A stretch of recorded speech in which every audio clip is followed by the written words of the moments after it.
My friends, welcome to the SightShift Podcast.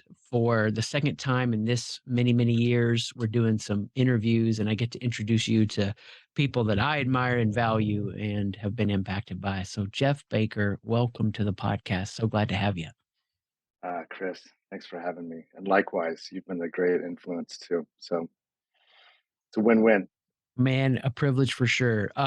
So, just to give people some context and give them a little bit of understanding, tell us what you're doing, what you lead, and I'd love to hear just like a high low over what you've seen happen from, you know, these small beginnings to a big vision. And I'll ask some specific questions, so don't worry about any details you may want to remember. Sure. So in current date, today I am the president of Noble International. We are an Aptar company, which essentially means we sold our business and really found a big brother in Aptar 3 years ago.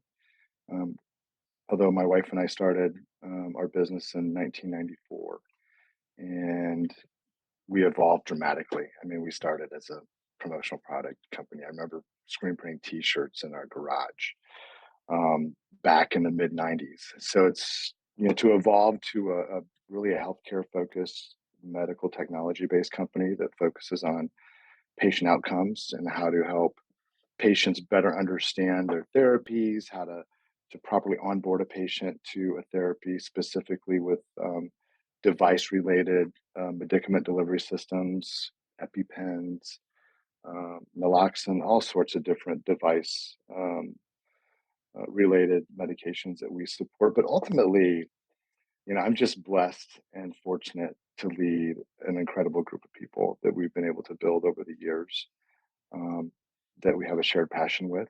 And um, we've been able to share and work on our culture together. And Mm, fortunately, we have a culture that it really helps us thrive.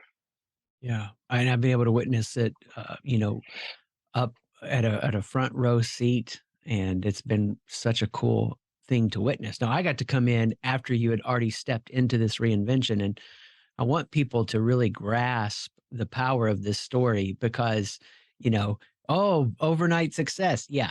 20, 2 plus 4, 6, 8. 28 years. Yeah, that's like there's it's you're painting the picture so well. I can see the tenacity and resilience, and we're printing these t-shirts, and you saw the industry changing that you were serving. And it's one of the more inspirational stories for me because you've shifted into this medical devices and now providing the services and the onboarding. So to emotionalize this for people, for anybody that's listening, you think about these devices now we use for medicine. You mentioned EpiPen. This is one of been the things that's captured my heart about y'all's mission because we have a child that carries those in our house, right? Mhm. And what a critical component it is when people are stressed and overwhelmed. So I would imagine developing these kind of devices, being on the forefront of medical technology like that, it's just easy. You develop these devices. There's Yeah, nothing anyone can hard. do it. Yeah, exactly. Yeah, there's nothing hard about reducing the complexity of that into a simple experience for the patient. What would you say has been the thing that has served you the most to stay with it like that, to go through these iterations, to be tenacious, to see these evolutions occur? It's interesting because when you over 28 years, which is just a small, I shouldn't say a small, but fairly large chapter in my life. Um, we don't have the answers. We knew or we had an idea of what we wanted to accomplish. Um, I think that applies to any business and any industry. We were fortunate to we recognized early on that in our business that we didn't want to be like everybody else. Um, we wanted to have a higher value business. We wanted to feel like we had a business that had a significant impact. And over the years of evolution, we've been able to get there. But it's funny because it's easier to reflect back and this is Mhm. how it's happened. Because when you're in the moment, like I know where we want to be 5 years from now, but I don't really know how we're going to get there exactly. I have an idea on how we're going to get there. We're going to fail in those ideas. I think the key is, having some understanding of where you'd be, where you want to be, where you want your team, um, and through the wisdom and through the inputs of others. When you think about, you know, diversifying your inputs, the more inputs you can get into your decision making process, and that's even deciding where you want to be 5 years from now. The more inputs you get, I think the more clarity you get, and and quite frankly, the more engagement you get with other people. And that's what this journey is really all about. It's it's individualizing yourself and the engagements and crossroads you have with all these other individuals, whether they're a vendor, whether they're an employee, um, no matter where they are in the org chart, you have an opportunity as a person, um, to have an impact on them. And I think that's one of the things that really, for me, that resonated when Chris, when you and I first started talking, and I first started learning a little bit more about SightShift. We tend to make things really complex. Mm. And when you think about the healthcare system, it's very complex. But the more simplification we can add to our lives, and even Mhm. how we engage with others and how we look at problems, um, the answers are oftentimes right in front of our face.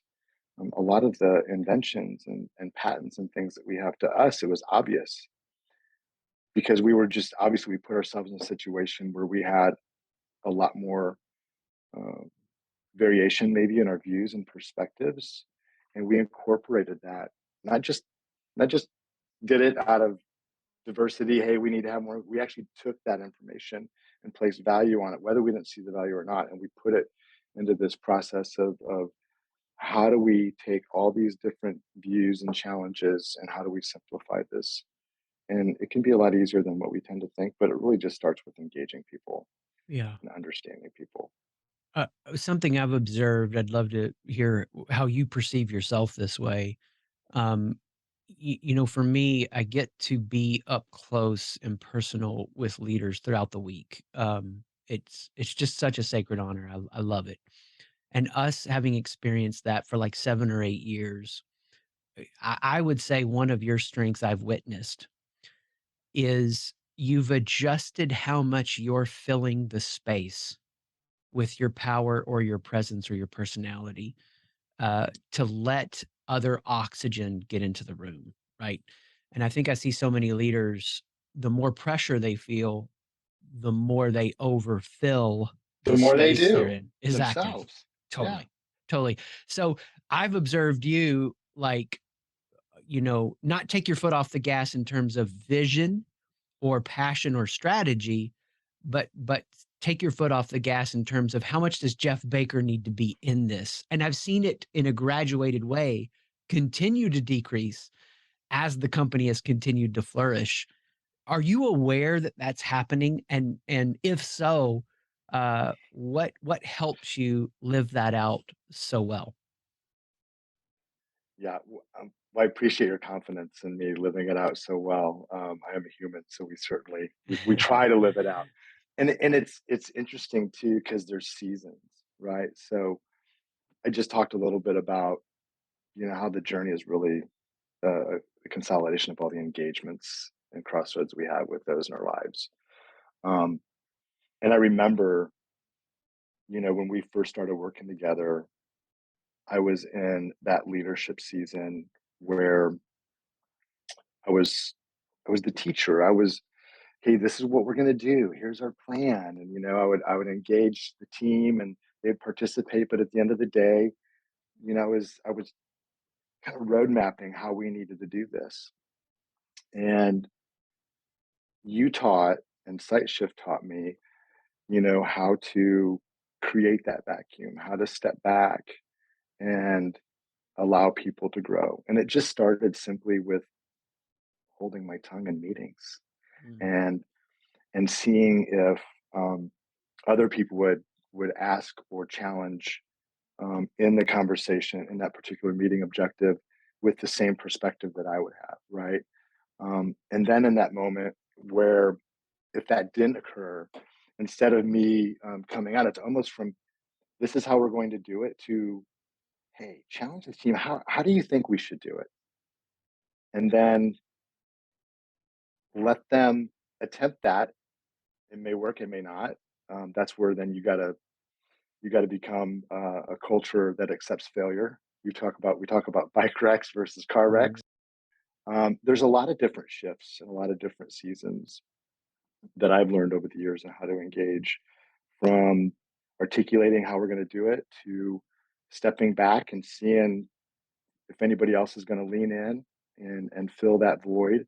And then if you don't have any takers, how do they engage the team to challenge them to start? Because sometimes you need a little bit of a kickstart. It's not everybody's just willing to participate actively in a meeting. So um, I'm in this season. I feel like I'm in the season now where when you get to a point where you've got your team, um, the more void you leave for the team to grow into, the more the team just grows. mm, And now you get into a phase, and I feel like I'm in a season now where now I'm trying to find myself because the team has outgrown the space that was voided from that I created, right? So now that the mm, team is outgrowing that pace, I'm kind of in a season now. Where do I bring value? So I mm, think my fear quote might be changing a little bit too in the new season because I don't have as much clarity, um, where I'm supposed to be as a leader. Casting. I mean, it's great to be able to cast vision and inspire and teach and coach, and maybe that's it. But it's so different, when your team really grows, um, in a very healthy way and matures. Just be prepared. Um, you got to find kind of your new spot, your new place, and that's where I'm at now. When you have mm. a great team and a great family and a great culture, maintaining it's pretty easy. You just got to hold the team accountable, but you got to kind of find what's the I'm looking for my new thing. Yeah, what captures the next Ah, horizon of you. yeah, where's my leadership gonna where's this gonna take me now? And Yeah. it's exciting. Yeah, I love it. I think people need to really grasp not only the specifics of your story, but the cycle of it, because there's specifics to your story, but the cycle is true over and over. If people will live this way, they start to not overfill the space. Others are growing and developing. They're guiding and nurturing it. And as they move through these phases, then yeah, it does naturally happen that you're like, okay, I'm not as critical here. And you were talking about the fear quotient. For those that are listening, they know that we do identity fear work. They may not know we have this tool now, identity fear quotient, that measures this, and we start to see that shift because the circumstance shifts and we go, okay, well, now there's a new thing in me that is showing up, new desire, new struggle, new insecurity, and all that's good. It's all growth. It's all material in the garden that is shaping the next chapter of Jeff Baker's mission. um, and I found that just inspiring. So thank you for the vulnerability on that. I want to anchor people though that are listening in the specifics of your story, because you start out and you're in this place where really you could be disrupted by the market changing and competition when you're in the product development space for pharmaceuticals. And as you shifted into medical technology, and saw this growth occur and really become a standout story to nurture it into a company that then was able to sell to this big brother, and see a massive investment on your time and effort and energy return back to you. It's not like you just stepped into this and it all just happened, as so often you see on the cover of business magazines. You've done it in the context of the life challenges that we all face, the industry changes. And I think this is what's really interesting too. Your own brother is in the company with you. And I know that that adds so much value, but it also adds a unique challenge. So, how have you navigated what I think takes so many leaders down? And that's the insecurity of their identity, their ego. that they've got to be the one to have the answers, especially with your brother. For those that might be listening that have a family member involved at the highest levels of the company, what would you look back on and go, "Man, I'm so glad we did that," or, "I wish we'd have done this more?" Yeah, it's definitely it added a lot of complexities. There was a period in time where I f- I was the middleman between even my wife and my brother. So it wasn't just Yeah. being in business with my brother. And for whatever reason, in that chapter, they didn't agree on everything. Actually, they agreed rarely on anything. They usually had opposing. Um, so I kind of, yeah, I played the mediator for a long time. But there's definitely there's uniqueness to working with family. I mean, Craig is one of my best friends, and Mm. it's just been an honor to work together. And we never thought it would end up like this, but so glad that it did. And we're very different people, different leadership styles. The one thing that we're really hardworking. So I mean, I knew that our efforts together would produce. Um, but it's the type of effort and it's the journey that really matters the most. It's not necessarily the results. And fortunately, we were able to agree on 80% of the things that really had a significant impact on our success and our growth. And unfortunately, we did stunt our own growth because we avoided difficult conversations a lot of times for years. Um, i think i think that if some of those topics would have been more critical, I'm not sure would have avoided them.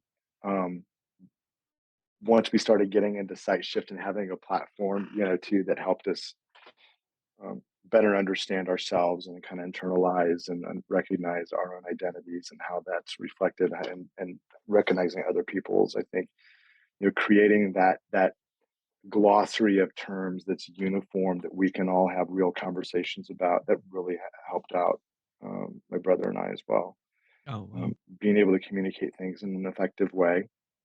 But don't get me wrong, we still had plenty of topics that we chose not to discuss or Yeah. really make decisions on. Um, and that was hard. And that was hard on our team, honestly. And Chris, you saw this. Um, that challenge that Craig and I shared, where we respected each other at that time. Our perception was, we love each other so much as brothers. We're just not going to get into some of these discussions or conversations because it doesn't.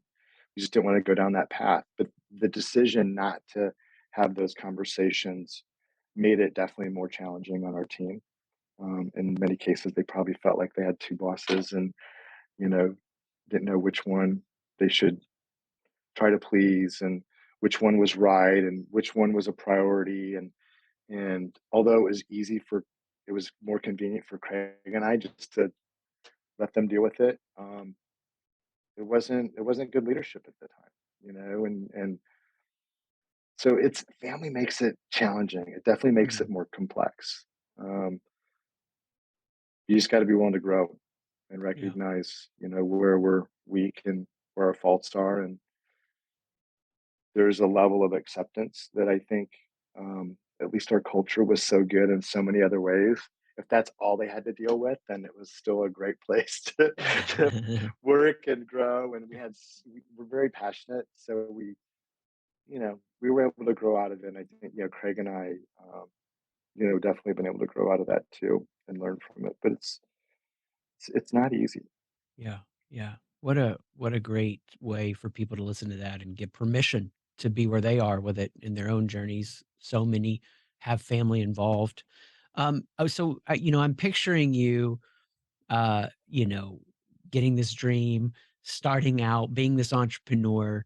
uh, I've found for a lot of people, entrepreneurialism, it may not have been fully awakened, but it was kind of always there a little bit in different ways in their lives. They were pretty resourceful. Correct me if I'm wrong. I'm guessing that's true about you.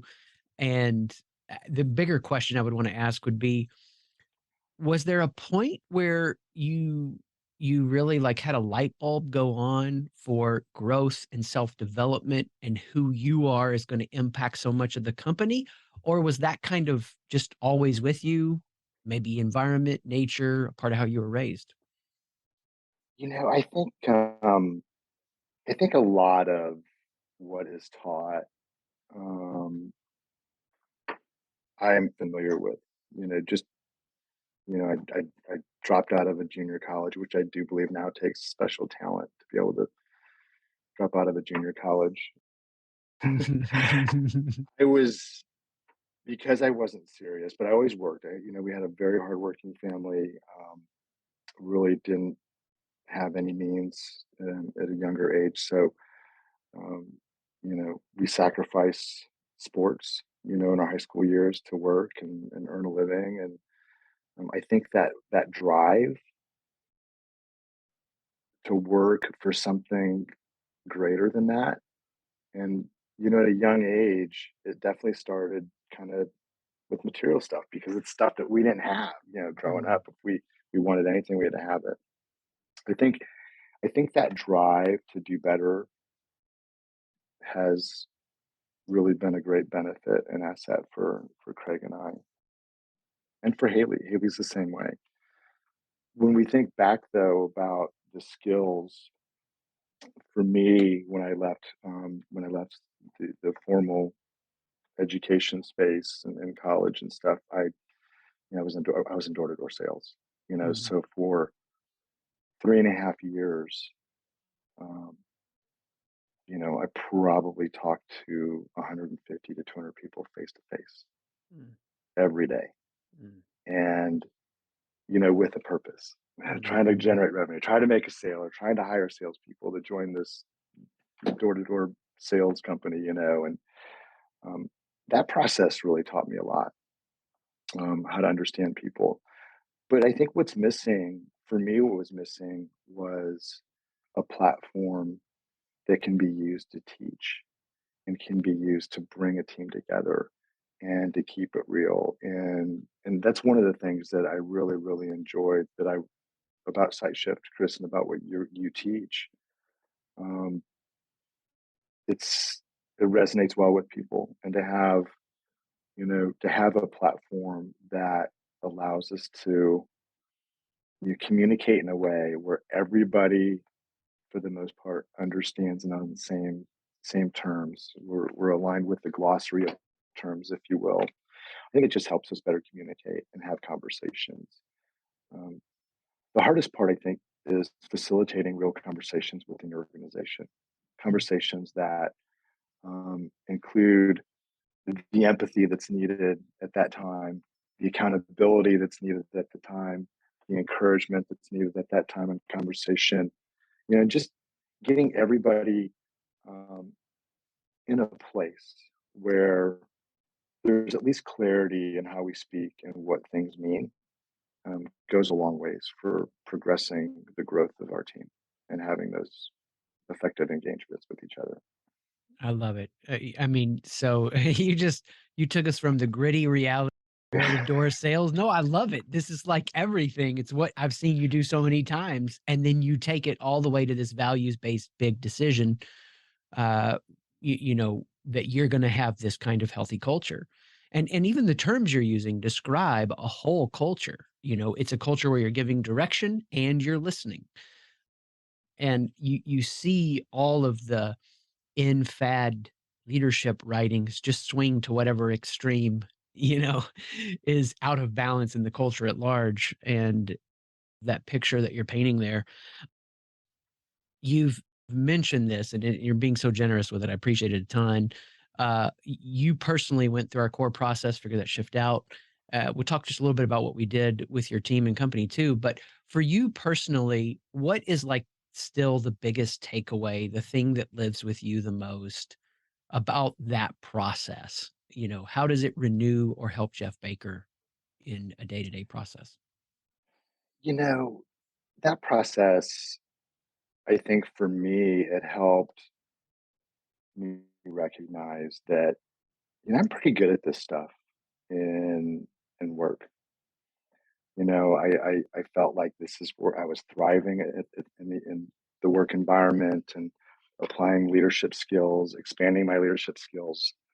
Um, Honestly, it really revealed the the gap or the lack of performance on the personal side of my life. Right. So, to facilitate and participate in the growth of we made Inc. 5,000 and Inc. 500 lists. I think we made it 8 or 9 years, in like a dozen years, and part of our growth phase. And, Noble itself would be seen as a highly successful organization. But when you really cook it down to relationships, I recognized that I was pretty good on the business side, but I needed to be better at home. And it really challenged me to be more intentional to applying the leadership and growth, um, activities or methodology, if you will. It really challenged me to apply that same effort to my home, to my children, to my wife, friends, family, to really focus on that because it's easy. It's so easy to get distracted and caught up in that entrepreneurial side and Mhm. generating revenue and a great company culture and to see the impact that we can have. But it's not worth it if you have to sacrifice the other stuff in your life. And it's not the intent. So it Yeah. really grounded me and helped me focus more on the personal side. Wow, it's so meaningful. I mean, I feel like that's the quote to pull out here that we could say to the world, like, it's not worth it to sacrifice and miss the big picture. Oftentimes for years when the kids were little, I'd be coming in the front door and I'd have a few meditations I would go through when I'd put the car in park. And the big idea was, hey, regardless of what's happened in the previous 3 quarters, the game is won and lost by the 4th quarter. So what happens the rest of the evening is whether or not you win the game. And it really would help me like shift states and center. I think there's so much that's happening right now where you feel like generally at large, people can be tired, burnout, frazzled at the edges, feeling overwhelmed by kind of like moving from one crisis to the next in the news. What for you would be a message you would want to share with leaders to encourage them and something they would take away and be uplifted by? It's I think the most common theme that I have for any leader is your primary responsibility is on your company culture. And Mm, it's it's so important to have a culture that allows vulnerabilities to be talked about, that allows, you know, people to be people, that allows for failure, but has, accountability and empathy integrated into it. It's something that I talk about a lot. So I think the most encouraging thing I would give to leaders is, you know, ensure that you have your core values in place, ensure you got a good mission and vision in place. But more importantly, you got to align with what you say with your actions. mm, A culture is made and sustained um, on activity and on actions, not just on what we say. It's mm, it's easy to talk.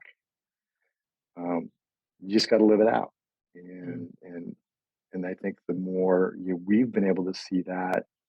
So, like for the last 10 years, that's been my main goal. It's culture, and when you have the right culture in place, it's going to attract the right people. You're going to have the strategy. You're going to have the financial people. You're going to have everybody mhm, that's thriving. And so when you have the right culture in place, um, you can have a culture where people they're going to feel fear. mm, Everybody's going to have fear of something, mm, but to be in a culture where you don't have to be afraid to talk about it. And when you're afraid of something and you have a chance to talk to somebody about it and you get different perspectives and different views, guess what happens? All of a sudden, you're not quite as afraid anymore. Number one, because you realize you're probably not alone. A lot of people think you're alone, right? There's a whole slew of reasons why having a culture that embraces our differences, embraces our vulnerabilities, allows us to be who we are, but also holds us accountable to who we need to be for the organization to be successful. It is so important. So no matter what goes on out there, and I've said this for years, and I can tell you, I mean, just multiple times when even back in the mid to late 90s, when Haley and I and Craig would sit around and look at, our concerns and the choices and different paths that we could take in business. And, you know, every one of those decisions could have been a failure. Um, but we recognize the importance of having the conversations that we're having and envisioning what we wanted the company to be. Mm, And all we could do is our best to live that out, what we think mm, the company would be. And we weren't perfect either.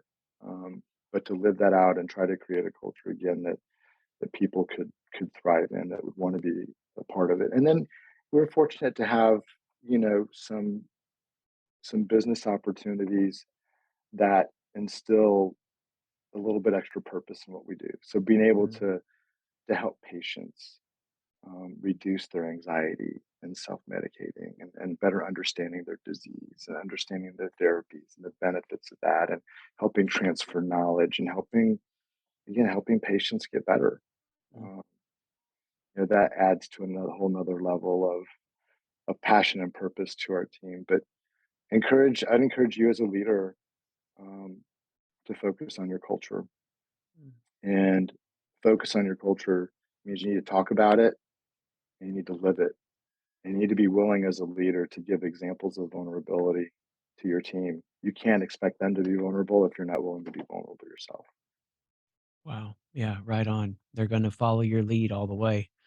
I feel like, it it is so beautiful to hear the validation and the permission giving, that it's all of it. People are gonna feel these things at work, and we don't have to be afraid of it, and we can lead the way with this. What's cool for me is the vulnerability I've been able to be in with you because, you know, for people that are listening that may or may not know this, but we've kind of grown up with you, right? Hmm. And so now I look at like a year, and it's normal for me. Most of my time tends to be coaching CEOs from 0 to 100 million in that range, and then some Fortune 100 work. And it's wild. And what's given me a lot of like peace and permission is to see, like in athletics, so many times the coaches that will help athletes achieve something that specific coach hasn't, right? Like Tom Brady's coach hasn't won multiple Super Bowls. His mindset coach is whatever coach. And what's happened as a result of you living that out, even with me, we've been able to mature and grow, you know, from a company stage, almost just a little bit of behind where you guys are as far as product development Yeah, and it's been roadmap. awesome to see where you guys have come from too. I'm super proud to see the growth that you've been able to sustain. And I think too, if I were to flip the podcast, how big is culture play into that for you guys? Yeah, dude, props to you flipping the podcast. I'm not surprised you did that. That's beautiful. I welcome it. I think you may be the first one of this set of interviews I've been doing recently to do that. But yeah, it's everything. I mean, to go to a place now where we had our first like team planning day with the team, and you invest to get everybody there, and to not have it all driven by my energy, my effort, Jeff Baker style, pulling back some and letting them flourish.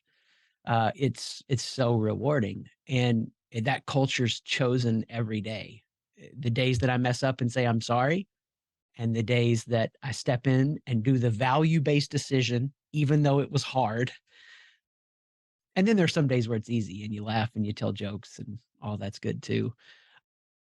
Part of with growing up together, this would be, I think, just helpful for me to hear, and unashamedly so proud of who you guys are and what you've done, that for whatever small part we've played, how would you describe now, like that journey of us together, because if we start now with a team, it's like, okay, I'm going to coach the CEO, then we coach their team, then we measure their team, then we do role definition, and then we facilitate for their employees. Like, it's a whole organized plan. And you graciously, patiently endured, oh, we need to build this next and we need to build this next. How would you describe it if somebody was like, why should we work with SightShift? You seem to have gotten a lot from that. What do they do for you?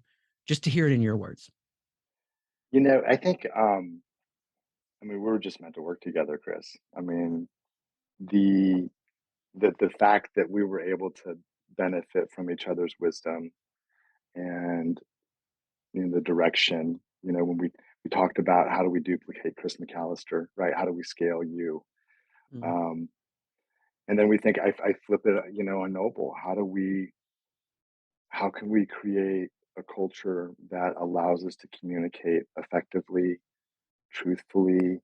Um, what kind of content and message do we need? And one of the things that I thought was pretty interesting over the years. I mean, we've been working together probably 8, 9 years, yeah, right 8 in years, there. I think. Yeah, somewhere. Yeah. And, in that 8 years, it looked different every year, but for the most part, there was several one-on-ones. Um, you participated in we had 2 annual meetings a year. We had a January and a July, a kickoff for the year, and then a mid-year check. And you were participating in all those. And what I thought was really good is that you always brought the content that was relevant to us in that season. Mm, And to that point, when we do our surveys from our company meetings, you always got the highest rating um, of content. The whole week we had our company meetings, which kind of validated that we were bringing in the right team um, to help us grow and help us break down those barriers. But I have to admit, it did create um, a little competitive nature in me. So um, I had to get a higher rating than you. So I was really intentional about a year and a half ago diving in, and I did get it. But I think the reality is that you've you've helped us facilitate growth um, through not just site shift, not figure that shift out. It's just been layers, year over year mm, layers. It's like this beautiful, all these beautiful layers or rings in a tree that has been foundational for us. Um, and now to look at as we elevate our game and looking at the workforce optimization. You mm. know, there's so much we're learning about ourselves through that whole process, and to see, this isn't anything that you were thinking about 8 years ago. Yeah. Workforce optimization wasn't even on the radar, right? So, um, yeah, it's been great to see you evolve, um, and there's been this we've evolved together and have grown together, and Mm, it continues. You continue to get deeper into what really matters, and in leadership development and assessing the team, and how do we get everybody going in the same direction, and layering in on how do you get the strengths and weaknesses to coincide, and the quadrants and the growth multiplier index. um, when I saw that for the first time, it answered a lot of questions. mm, For us, I thought we were great at innovation, but we weren't really great at taking that idea and reducing it to practice and making commercial product out of it. And we did good enough to grow, and but it was definitely one of our weaknesses. And then we do our GMI, and here that's a skill set that less than 3% of our employee base has. So we had this one quadrant that was pretty empty, and helping us facilitate that idea to a commercial product. So there's just we continue to learn and grow from the things and services that you bring, and hopefully we're continuing to help you grow and challenge you. Um, heck yeah. we were honored to be your first online SightShift Academy, to launch all the online stuff with our Noble team. So that was a blessing for us. Dude, get out of here. It'll always be a part of the story. I mean, what's wild to me is I couldn't have planned it, right? I'm starting to think about, man, we need a measurement tool that measures identity fear and shows this bigger picture. And a CEO that I had coached, was still coaching, reached out and was like, I want to get all my employees measured. The problem is at the time he had 2,000. And he was like, how do we measure them? I'm like, "I've been wanting to build it." He's like, "I'll help you build it."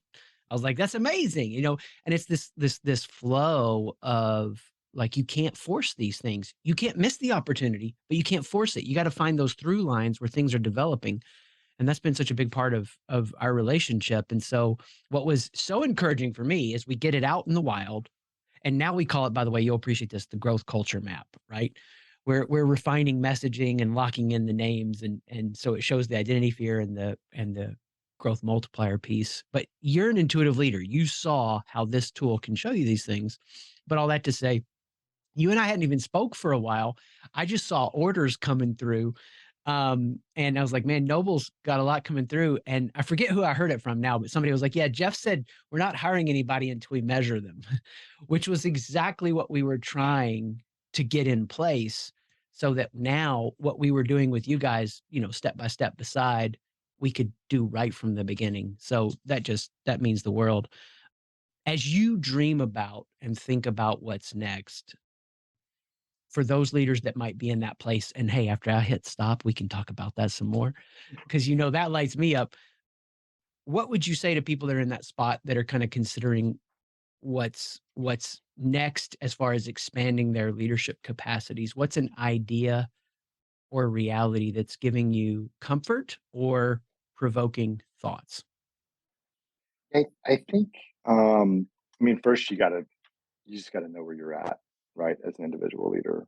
Um, and once you know that, then I think you really have to be open, um, to other activities and other methodologies that'll help create a situation where your team can succeed.